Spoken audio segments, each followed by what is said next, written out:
Next చేయాల్సిన పని ఏమిటి? బండి సంజయ్ గారిని అడగాలి.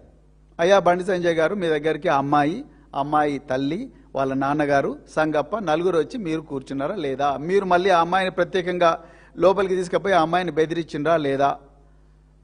వాళ్ళ కాల్ డీటెయిల్స్ అవన్నీ తీసుకొని చూడాలి. మరి బండి సంజయ్ గారిని కూడా విచారించినట్టుగా తెలవడం లేదు. అంటే నిజంగా విచారించుంటే తెలుస్తుంది.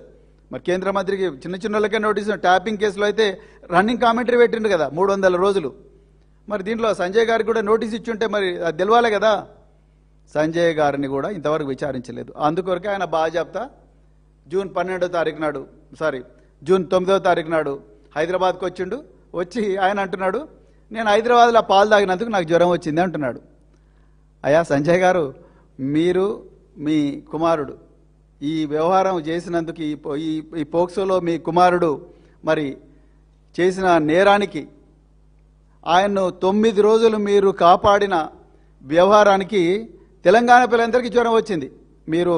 మీకు హైదరాబాద్లో పాలు తాగి జ్వరం వచ్చిందో లేదో మాకు తెలియదు, కానీ ఆ వ్యవహారం మే 8వ తారీఖు నుంచి మే 16 లొంగుబాటు అరెస్టు డ్రామా ఉంది చూసినరా? ఆ లొంగుబాటు అరెస్టు డ్రామా వరకు జరిగిన ఏదైతే హై వోల్టేజ్ డ్రామా ఏదైతే ఉందో దానివల్ల తెలంగాణ ప్రజలందరూ కూడా జ్వరం వచ్చింది.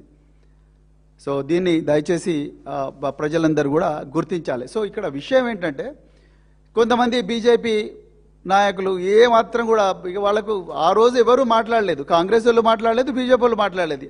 ఇలా ఖమ్మంలో జరిగిన